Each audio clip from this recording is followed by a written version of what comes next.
Hi there, everybody.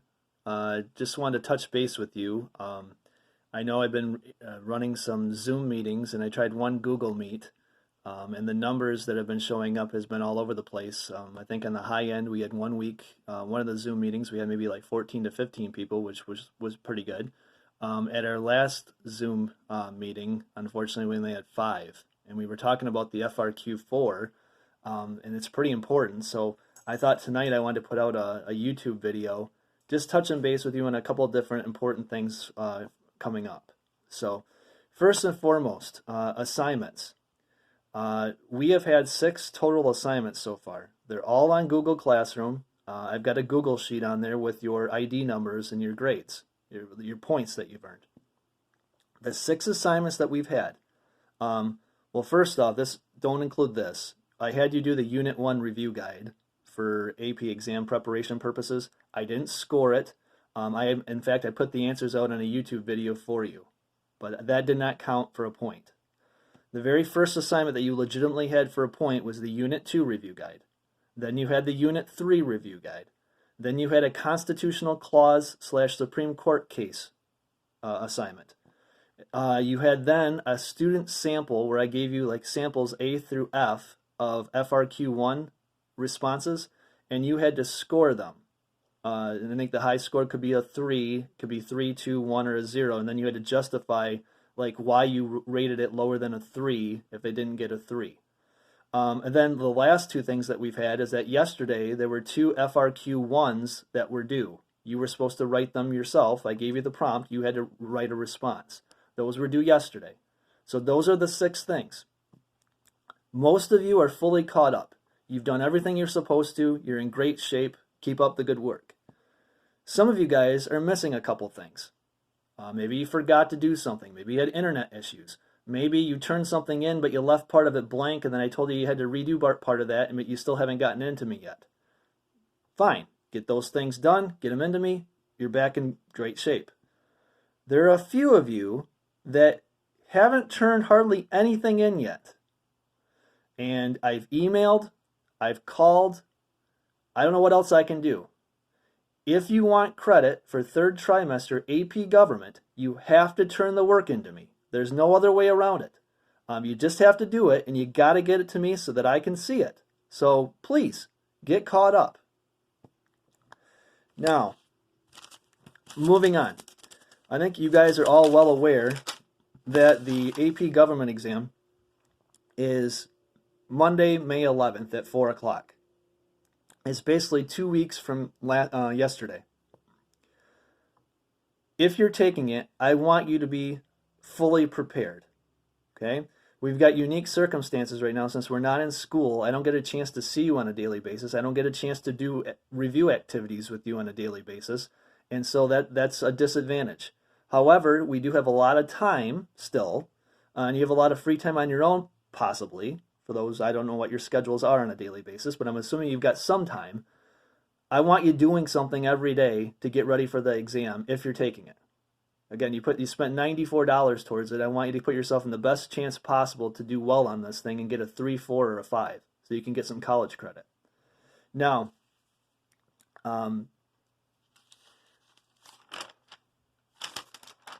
going on to the next page.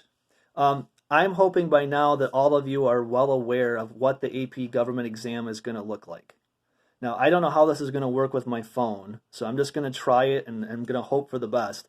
I wrote out some of the key points of the FRQs that you're going to be doing 2 of them. I wanted to write out the key points for you. So, I'm going to flip the phone here. First up, you're going to have 2 FRQs that you're responsible for. The first is going to be the FRQ Type 4, the argument essay. Again, we haven't done one of these in class before, but that doesn't matter. I think you're going to still be ready because we're going to practice, and I'm going to cover the highlights, and I put videos out for you to get you ready. The FRQ4 is going to be worth 7 points, 60% of your final score. So obviously this is very, very important for you. 25 minutes to write it or type it. Either one is viable. You can do either one. And then you've got 5 minutes to upload it to the College Board website. We'll get into that later. Secondly, the second FRQ is going to be type 1, which you just did 2 of them for me this week. They're both it's a concept application question.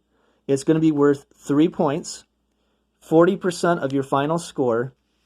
You have 15 minutes to write it or type it, and then you have 5 minutes to upload the video to the College Board website. So, in essence, you have FRQ type 4, FRQ type 1, 2 questions, grand total 10 points. The goal, obviously, is to get as many points as humanly possible. I ask yourself the question, how do you do it? 1, you need to know the vocab. Vocab of the question, and I've been covering this a lot lately, the identify versus describe versus explain. You also need to know AP government vocab. Getting back to that identify versus describe versus explain, if you were at a Zoom meeting that we had, I covered that pretty in depth. Just remember, if it says identify, you're basically defining the term, whatever the term is in the question, in the prompt. 1 sentence will do for that. You just got to come out and point blank say what it is. Describe, you need to write more. You need to not only tell the person what it is, you need to then tell them more about the relevance of it. Describe what it really is. You need to go a step beyond. That usually has to be at least 2 sentences or more. Explain is the one where you need to write even more. You're looking at least 3 sentences, if not possibly up to 5 or more. It's up to you. You need to go above and beyond. You need to let the person know what this thing is, describe what it is, and then show like a line of reasoning that ties it back into the question, into the prompt. They call it closing the loop. So, when you guys did your FRQ questions for me, I tried to give you some feedback that was pretty descriptive on that, so hopefully you had a chance to look at what I wrote. Another point of how to get the high score as possible on the FRQs. Know the foundational documents, all 9. I put some resources on Google Classroom tonight covering the foundational documents. You need to know those. I'm going to come up with something else for you before the AP exam too that maybe has some quotes and things, some key lines from some of those. But you need to know the 9 because you're going to be using them in your writing.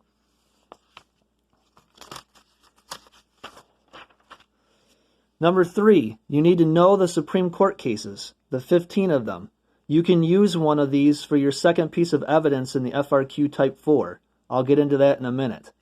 I would watch the review videos that I've assigned on Planbook and now on Google Classroom. I put all of the resources on Google Classroom tonight. I mean, I bombarded you with a lot of videos and stuff and other resources. I would view these. These are really, really good, and some AP government readers who read the FRQs and have done so in the past, they go through these videos with you, and they're really, really good. Look through any attached documents or files that I put out there on Google Classroom, tied into the topics. Look at the rubrics. Any review tips that you can find in those files, look at them. I would look through your Unit 1, 2, and 3 review guides that you did for me. Look at the vocab, look at the questions, look at what answers you put down. 7th, we need to practice. You need to practice writing the FRQs. You've got to get to the point where it feels natural, normal for you to write these things. So, back to me for a little bit. With FRQ, actually, you know what? Before I get into FRQ4 here again, let me give you some feedback. You guys did the 2 FRQ1s for me again this week, and I graded the first one. I'm going to grade the second one tomorrow. I just talked about the vocab part of it, the identify versus describe versus explain. That question, the first one that you did, was about the Articles of Confederation. Basically, the first question asked you, identify one reason that the Articles were enacted. There was more to it than just that. But the identify, so one sentence could cover this. You don't need to go off on a tangent with a whole kinds of historical background. You just got to point blank tell them specifically why did they enact them. Now, some of you went down the road of telling me what Articles of Confederation, what they were, which is fine. But again, the question was why did they enact them? So if you wanted to focus on the fact that they were designed purposely to be weak or somewhat weak because we were coming away from a monarchy in Great Britain and a powerful parliament, that's fine. I also like the answer that it was an attempt to set up a government after we had newly won our independence from Great Britain. So our country, our government, we needed a national foundation for a government, and that's what the articles served as. So that's kind of what they were going for 1A. 1B, describe a strength and weakness of the articles. Well, here's the thing. If you simply said, let's say a strength of the articles was that they could declare war, that doesn't get you the point. It doesn't, because that's identifying. You need to describe, what does that mean then? Well, obviously, since they could declare war, that meant that they had a way to interact with other nations, that the other nations knew that if they did something to us, there'd be a consequence. You got to take it a step further to describe why that's a strength. If you said, for instance, with a weakness that they had no national military, which a lot of you guys did, it's fine. You need to say again, why is that a weakness? So if, for instance, war broke out, we may not have soldiers to actually fight in the war. They had to ask the states to provide troops, and sometimes the state would say no. So, and then thirdly, 1C said, explain the significance of Shays' rebellion on the articles. Here's the one where you need to show the reader that you know what Shays' rebellion was about. So a little background on Shays' rebellion would be good, saying that some indebted farmers rebelled because they were frustrated after the Revolutionary War that their farms were being foreclosed. So they had a rebellion. That gives you the background of it. Now, explaining the significance to the articles. This would be one where you tie into what weakness did this really show about the articles. Some people went off on a tangent about taxes and stuff, but just keep in mind that the farmers were actually protesting against the state and local tax system. They weren't protesting against the national government because the national government couldn't tax. So if you go down the tax path, that's a little, I don't know if I would go there. The main weakness here was that they didn't have a military to go in to stop the rebellion. So the thing went on for a while. Eventually it got put down, but it went on longer than what it should have. And it showed that the significance then was it showed that the national government was not strong enough to deal with an internal rebellion of farmers. And obviously, eventually, that's going to lead then to calls for revising of the articles and then the creation of the Constitution. That's kind of what I was looking for that FRQ1. Please be careful on those. You want to be able to throw in like vocabulary or background knowledge. That's good. But make sure that whatever you throw out there, like I've told you before, make sure that you realize the reader, you're supposed to treat the reader like they may have never heard of this before. So don't throw a term in there, not define it, and just kind of leave it vague. That doesn't help your argument. For instance, there were a few people that threw in the idea of federalism. Well, you may be able to argue that somehow in there if you wanted to, but you better explain how and why. You can't just throw in there that it led to stronger federalism, because you're not showing you have any clue what federalism means.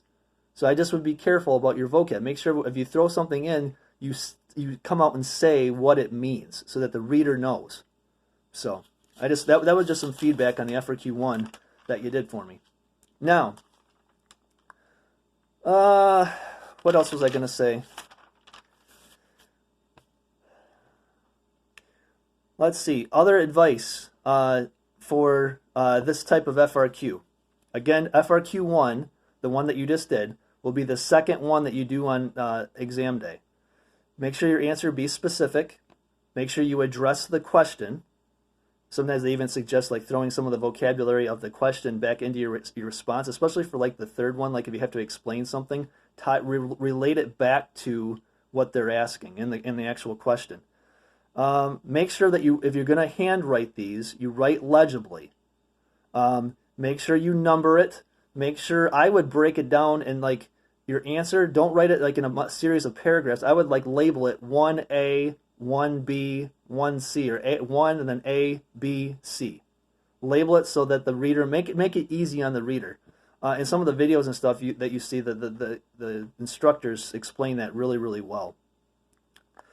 Reread your answer before you turn it in, obviously, and possibly consider outlining. I mean, Outlining is going to be tough because you only get 15 minutes to do that second FRQ. That's not a lot of time, but you just think through for yourself before you start just writing. Think about what you're going to do.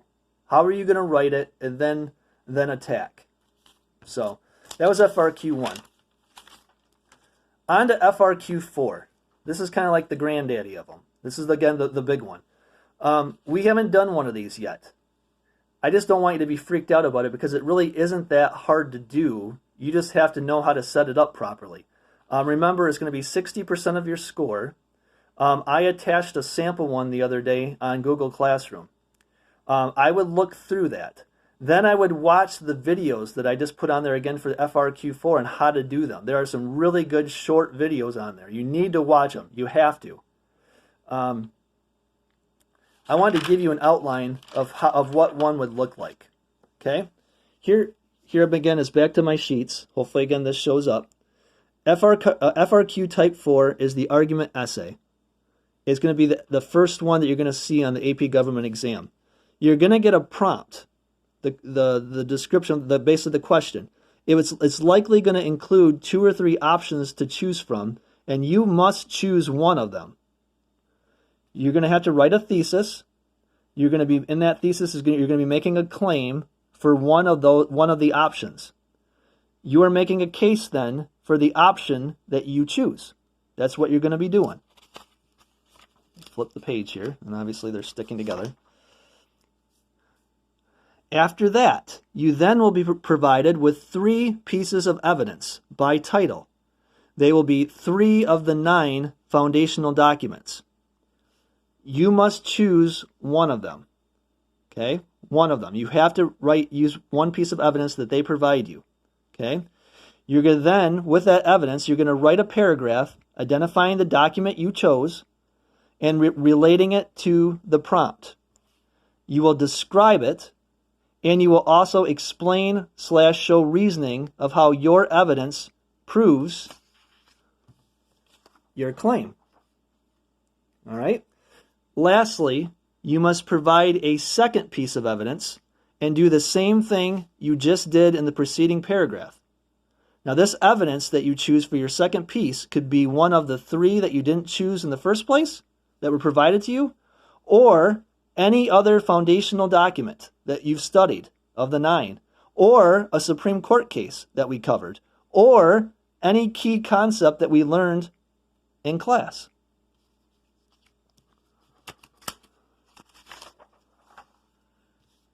So, you'll write a paragraph using that evidence. You will identify it in relation to the prompt, you will describe it, and lastly, you will explain, show reasoning of how it proves your claim.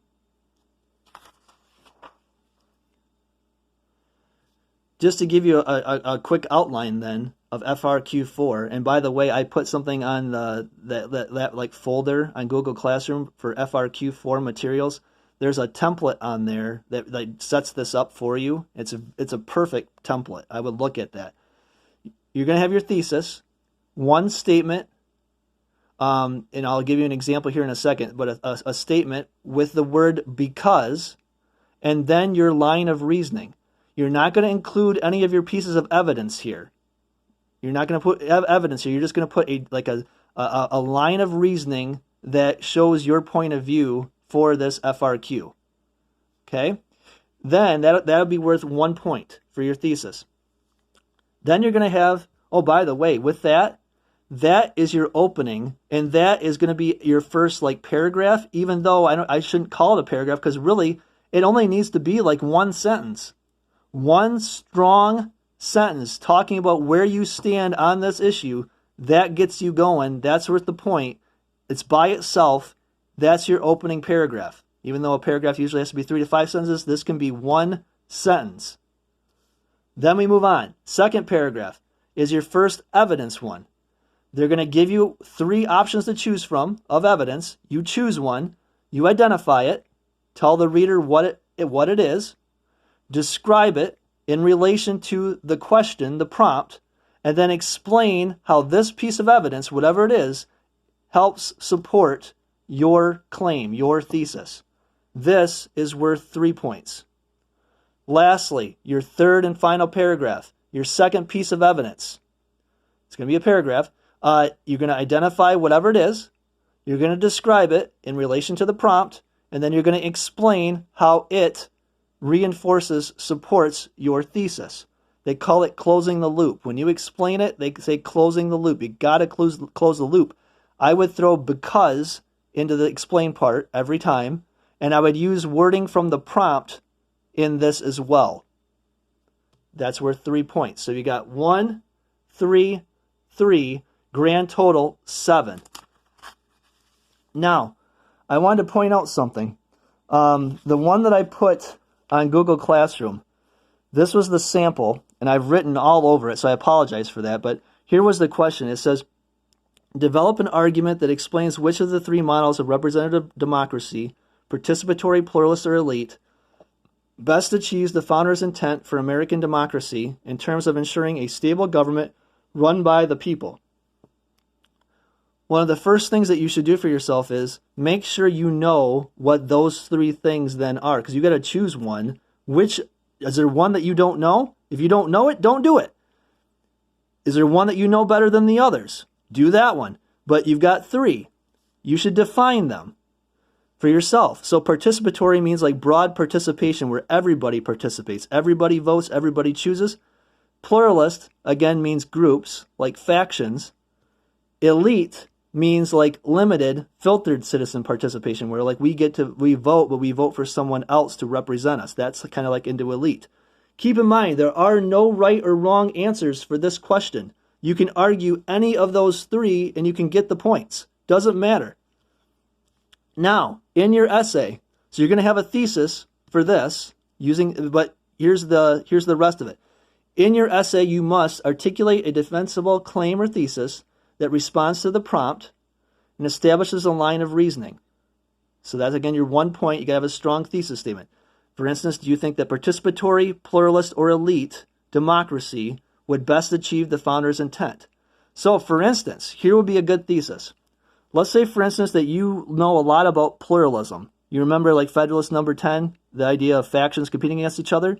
You could say, a pluralist democracy best achieves the founder's intent for American democracy in terms of ensuring a stable government run by the people because, and then provide your line of reasoning, like a finishing part of the statement that proves your point. And you could say, I don't know, I don't know, I didn't think this one through as far as what I would say for why I would think that would be the way to go. But the video that I have on Google Classroom, the guy does that one, and he mentions like what a line of reasoning could be. But obviously you tie it into the fact that it would be groups competing against each other, and with that, none of them would become stronger than the others, which would lead to more of a stable government. Maybe you could tie it in that way. That's up to you how you set that up, but you've got to address it somewhat in that fashion for the thesis. Now, back to the evidence. You need to support your claim with 2 pieces of evidence of accurate and relevant information. At least one piece of evidence must be from one of the following foundational documents: Brutus I, Federalist number 10, or the U.S. Constitution. So, you're going to have your thesis as your first paragraph. 1 line will work. Then your second paragraph, the first full one, has to be about one of these 3 documents they give to you. And it doesn't matter which one, but it has to tie into your thesis statement, obviously. One of the educators on there for the video suggests that not only would he, at the very beginning, when you get the question, try to define these 3 terms, he said he'd come down here and look at the evidence and write down like what you know about them that would be in relation to the prompt. What do you know? Because if you know one of these better than the others, that may lead you down the path of which one up here to choose. So, for instance, if you know a lot about Brutus I, and then we jotted down some notes over here, Brutus I opposed the Constitution, it feared tyranny, thought small republics would be better, and it kind of talked about participatory democracy. If you know a lot about that, you may want to argue participatory. On the other hand, if you know more about Federalist number 10, that it favored a large republic, factions, they can control each other, more pluralist, you may want to go with pluralism because you know a lot about this one. On the other hand, if you don't know too much about those and you want to go with the Constitution, you actually can almost argue any of the 3. As far as elite, the idea that there's an electoral college that actually chooses the president, the people don't do it, the electoral college does. As far as participatory, according to the First Amendment, we have freedom of speech and freedom of press that gets kind of like everybody involved. Or pluralism, in the First Amendment, we have the freedom of assembly. That would be groups. You could argue that. So look at your options, look at your evidence, decide where you want to go with the thesis. They even suggest that you should try to think about both pieces of evidence because one paragraph is going to be about one of these. And then you're then going to have a second piece of evidence from another foundational document or a list from this list, from any of the 9 that we studied, or from other things that you've studied in class, or Supreme Court cases even.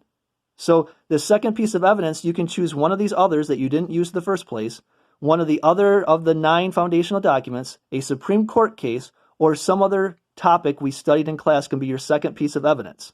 And then you're going to have to basically write a paragraph using that evidence as well. You're going to identify it, you're going to describe it, and then you're going to explain it in relation to the prompt in your thesis statement.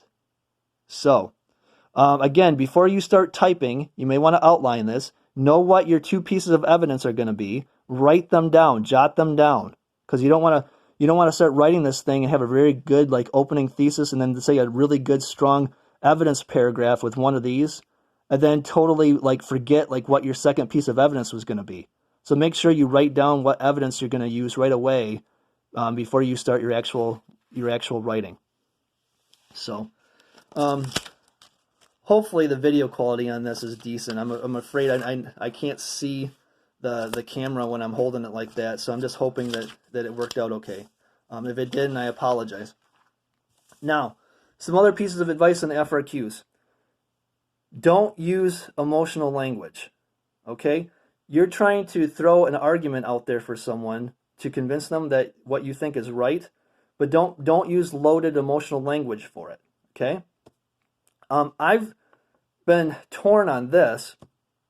In the videos I shared with you, talked about how to do this, they pretty much just say state your point, like state your claim.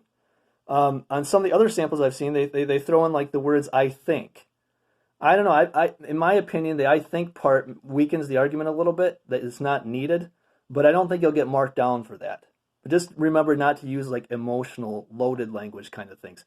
For instance, if they start talking about the coronavirus, let's say, for instance, you're a huge Trump supporter. Don't go off on a tangent in your writing complimenting like Trump and bashing Democrats. Or on the other hand, if you hate Trump, don't let that seep into your writing because it's not going to strengthen your argument. It's a waste of time, and it's not a good idea.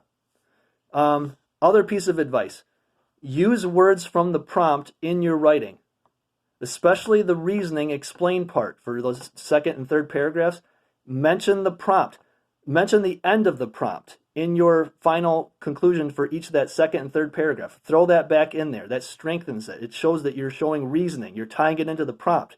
It forces the reader to see that. So do that. Tie the language of the prompt back into your writing. I already talked about that. Now, here's a key point. FRQ4, the first one you're going to do is worth 7 points. The thesis is very important. Do you realize that if you don't get a point for the thesis, the highest score you can get out of 7 at that point then is going to be 4. Here's why. If you get nothing for the thesis, you're at 0. Let's say for the second paragraph then, when you do evidence, let's say you identify the evidence they give you, you choose one of them, you choose the Constitution, you talk about it, you get a point for that. You describe it in relation to the prompt, you get a point for that. That's 2. You cannot get a point for the reasoning. They will not give you one because you can't reason and explain anything if you don't have a good thesis. You can't tie it back in. You can't close the loop if there's no loop to be closed. You don't get a point for it. The third and final paragraph, you identify another piece of evidence. You can get the point for that identify. You can get the point for the describe. But again, you can't earn the point for the explain because there's no way to tie it, close the loop back into the prompt if you don't have a strong thesis. So the thesis is very, very important if you want to give yourself a chance at getting 7 out of 7. I did the math on this. But if you get, let's say you get 4 out of 7 because you didn't do a good thesis, that means you get like roughly a 57%. And I'm assuming that everybody that's going to do this wants to get higher than 57%. So, lastly, I'm going to assign an FRQ Type 4 tomorrow. Okay? I want you to look at the folder or whatever that I set up on Google Classroom for FRQ4 materials. I want you to watch the videos, and I want you to look at the rubric or look at the template that I put on there. Okay, before you attempt to do it, look at those things. You have to. The FRQ Type 4 will be due to me by Friday at 11:59 p.m. I'll grade it over the weekend, and then I'll get it back to you like on Monday morning. Monday, I have a plan. I don't know if this is going to work. Oh, by the way, before we even get there, we're going to have another Zoom meeting on Thursday at 4. Hopefully I can get more people to that one.